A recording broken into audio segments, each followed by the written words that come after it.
बोल जयकारा बोल मेरे श्री गुरु महाराज की जय। सौभाग्यशाली गुरुमुख हो। जिस सत्संग की इतनी महिमा है उसका थोड़ा सा रूप वर्णन कर दीजिए जिससे असलियत का पता लग जाए, क्योंकि आमतौर पर तो संसार में जहाँ कहीं भी सत्संग का सिलसिला देख पड़ता है वह यही कुछ है कि एक आदमी ने पोथी पढ़ी और घर के कामकाज से बचे खुचे 10 आदमी उसके सुनने के लिए एकत्र हुए, वह सत्संग हो गए। या किसी ने गाने बजाने के पश्चात कुछ लेक्चर सुना दिए और बात आ गई हुई, परंतु संतों के विचारानुसार सत्संग कोई विशेष वस्तु मालूम होती है। इसलिए आप समझाइए कि सत्संग का वास्तविक स्वरूप क्या है। यह बात आपने बहुत अच्छी पूछी है। सबसे पहले इसी का समझना आवश्यक है। पोथी पुस्तक का पढ़ना या भजन कीर्तन करना व्यर्थ नहीं है। इससे भी कुछ न कुछ जागृति पैदा होती है, परंतु शर्त यही है कि उसके भाव को समझकर पढ़ा सुना जाए। और यदि केवल समय व्यतीत करना या मन परचाने का ख्याल है तो वह जैसा हुआ जैसा न हुआ। सत्संग वास्तव में क्या है, इसके संबंध में संतों ने इस प्रकार वर्णन किया है। सतनाम सत्का और संग नाम है। सात का जिसने अपने अंतर में महापुरुषों का सत्कार कर लिया वही सत्पुरुष है। उसमें और सत्पुरुष में कोई भेद नहीं है। जो भेद मानते हैं वे अभी परमार्थ की समझबूझ से खाली हैं और न वे विचारवान और प्रतिवान कहलाने के अधिकारी हैं। सत्य के जानने वाला सत्पुरुष सतगुरु और उसी का सत्संग है। सते पुरखे जिन्हें जानिए सतगुरु तिसके नाहु, तिसके संगी सिखु उधरे नानक हर गुण गाए। वाणी में कहा यह कुदरत बात है कि जहाँ जिन विचारों के मनुष्य रहते हैं वहाँ का वैसा ही प्रभाव होता है, क्योंकि मनुष्य की बोल चाल ख्याल विचार भाव स्वभाव ये सब अपना असर आकाश में छोड़ते रहते हैं और आकाश इन सब के प्रभावों को अपने अंदर समेटता रहता है। जहाँ सज्जन पुरुष निवास करते हैं वहाँ का वायुमंडल अच्छे प्रभावों से भरा रहता है और जहाँ दुर्जन लोग रहते हैं वहाँ का आकाश मंडल बुरे प्रभावों से भरा रहता है। और जो लोग वहाँ जाते हैं तो जाने न जाने वहाँ का प्रभाव उन पर पड़ने लगता है और वे विचार उनके अंदर सामने लगते हैं और उस स्थान पर पहुँचने से मन पर कुछ खास किस्म का असर पड़ता है।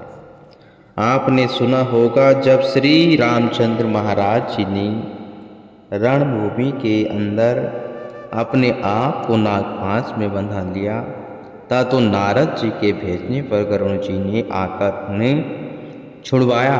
तो इस कौतुक को देखकर गरुड़ जी के मन में भ्रम हो गया कि यह कैसे भगवान हैं जिनको एक राक्षस ने भी कैद कर लिया है। यदि भगवान होते तो यह एक छोटे से राक्षस के बंधन में आते। भवबंधन ते छूटिए नर जपे जाकर नाम, खव निशाचर बांधेहु नाग पास होएगा।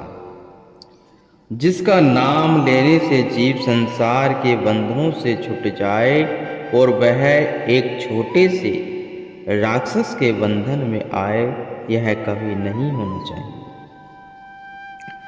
यह भ्रम था जिसने गरुड़ जी को एकदम व्याकुल कर दिया।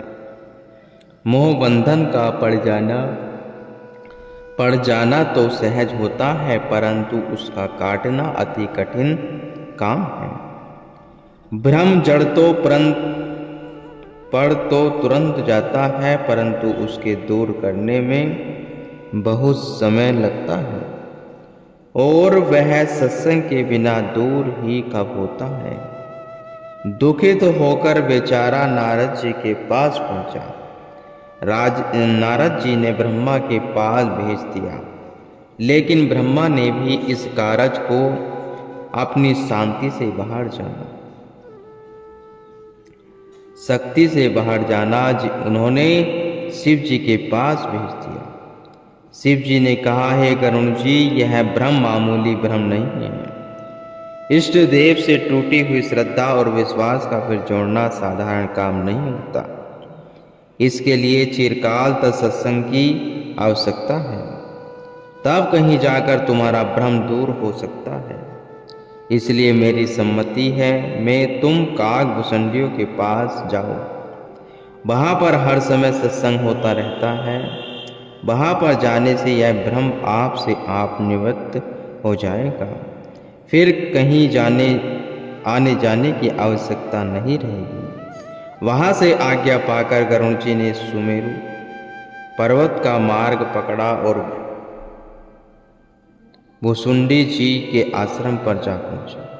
परंतु उस मंडल में प्रवेश करते ही मन पर कुछ ऐसा प्रभाव पड़ा कि विचारों ने तत्काल पलटा खाया, और जिस संशय को लेकर वहां गए थे वह मार्ग में ही साफ हो गया।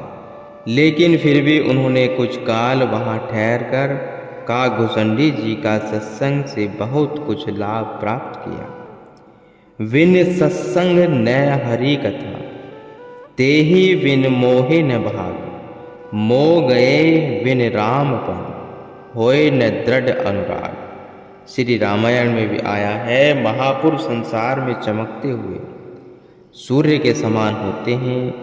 उनकी तरफ रुख करने से ही मन का अंधकार दूर होने लगता है, और समीपता प्राप्त होने से मलिन वासनाएं आप से आप दग्ध हो जाती हैं, क्योंकि उनकी रूहानी किरणों ने दसों दिशाओं में फैलकर प्रकाश किया होता है। और उनके मन वचन वह कर्म से जो पवित्र धाराएं निकलती हैं, वे अपना मंडल बांध कर उस जगह को शुद्ध और साफ कर देती हैं। आपने कभी संतों और अवतारों के चित्रों को देखा होगा। उनके शीश के चारों ओर सूर्य की किरणों के समान गोल या चक्कर बना होता है। आम लोग उसका भेद नहीं जानते, परंतु वास्तव में उसका भाव यही होता है कि ऐसे सत्पुरुषों की संगति का प्रभाव कुछ विशेष गुणदायक हुआ करता है। और जिस सत्संग के शास्त्रों में इतनी ऊंची महिमा गान हो, वह उन्हीं का सत्संग होता है। इन्हीं का सत्संग होता है जिनको सौभाग्य से ऐसा सत्संग मिल गया है। उनकी किस्मत का क्या कहना। संसार में आना ही ऐसे लोगों का सफल है जिनको ऐसे महापुरुषों की संगति वह समीपता प्राप्त है। उन महापुरुषों की संगति से और क्या क्या लाभ होते हैं। उन सत्पुरुषों की संगति के लाभ का कोई कहाँ तक वर्णन करे। पहला लाभ तो उनकी संगति का यह होता है कि जीव मायावी कलेशों और काम, क्रोध, लोभ, मोह, अहंकार आदि शत्रुओं के वह से सुरक्षित रहता है। कहते हैं राजा गोपीचंद जब साधु हो गया तो उसकी माता ने उसको बाहर भेजते समय यह शिक्षा दी, बेटा किले के अंदर रहना। परंतु यह बात गोपीचंद की समझ में न आई। उसने पूछा, माता वन में किले कहाँ हैं? वह बोली, बेटा किला सद्गुरु का सत्संग है। यदि तू सद्गुरु के सत्संग में रहेगा तो काम, क्रोध आदि शत्रु से बचा रहेगा। यह भी आपने सुना होगा, कहा जाता है कि सत्संग में यमदूत नहीं प्रवेश कर सकते, क्योंकि उनको धर्मराज की आज्ञा नहीं है। इसलिए वे उससे 4 कोस दूर रहा करते हैं। इस कारण से सत्संग में रहने वाले जीव धर्मराज के भय से निवृत्त हो जाते हैं। दूसरा लाभ महापुरुषों की संगति का यह होता है कि जब वे आँख से देखते हैं, जयवान से वचन कहते हैं या हाथ से इशारा करते हैं, तो देखने, बोलने और इशारा आदि करने से जो पवित्र किरणें उनके शरीर से फूटती हैं, वे निकट रहने वालों के दिल तथा दिमाग में अपना असर डालती रहती है। और चूंकि ऐसे पुरुष पूर्ण रूप से शुद्ध और पवित्र होते हैं, इसलिए उनकी संगति में रहने वालों को भी उनकी पवित्रता का भाग मिलता रहता है और वे बिना जाने हुए आप से आप पवित्र बन जाते हैं। तीसरा लाभ सत्पुरुषों की संगति का यह होता है कि वे आत्मा के ऊंचे घाट पर बैठकर वचन कहते हैं, इसलिए उन ऊंचे वचनों के प्रभाव से मन में ऊंचे चढ़ने की उमंगें उठने लगती हैं और इस तरह कुछ काल बराबर सत्संग करने से सुरती पवित्र होकर ऊंची बनती जाती है। चौथा लाभ यह होता है क्योंकि वह आप निर्बंधन और मुक्त होते हैं, इसलिए उनके सत्संगियों के हृदय में मुक्ति का प्यार उत्पन्न हो जाता है। इसी प्रकार और भी अनंत लाभ है जो खास कर अंतर से संबंध रखते हैं, प्रत्यक्ष में उनका वर्णन नहीं किया जा सकता। तात्पर्य यही है कि संत सद्गुरु के सत्संग में इतना लाभ है कि जिह्वा उसे वर्णन नहीं कर सकती। मनुष्य की संपूर्ण इच्छाएं और कामनाएं पूर्ण हो सकती हैं। यह जो कुछ भी आपने कहा सब सत्य है, परंतु यहाँ की बात और भी देखने में आती है कि प्राय मनुष्य चिरकाल तक सत्संग में रहते हैं मगर उनकी अवस्था में कुछ परिवर्तन नहीं होता। इसका क्या कारण है? इसका कारण यही होता है कि जैसे कि संसार में सब लोग एक भांति के नहीं होते, इसी प्रकार सत्संग भी सब एक विचार के नहीं हुआ करते। सबके मन में शुद्ध परमार्थ की भावना नहीं होती। उनमें कई सकामी होते हैं जिनको यदि धन पुत्र आदि की नहीं तो कम से कम यह इच्छा तो अवश्य होती है कि लोग उन्हें अच्छा कहे और सत्संग में उनका आदर भाव हो। प्राय यह इसी ख्याल को लेकर सेवा भी करते हैं। और कई उनमें ऐसे होते हैं जिनको अपनी सेवा का अहंकार होता है और कई किसी खास कामना को लेकर सत्संग में आते हैं। कुछ काल सत्संग में रहकर देखा यदि प्रयोजन सिद्ध हुआ तो अच्छा, अन्यथा बाहर जाकर संतों की निंदा करनी शुरू कर दी। इसलिए इसके बीच अंतर होना जरूरी है। गुरुमुखों कहने का यही तात्पर्य है कि श्री गुरु महाराज जी रात दिन हम जीवों पर इतना उपकार कर रहे हैं कि हम में उनके बदले 2 घंटे भजन अभ्यास करना जरूरी है। गुरु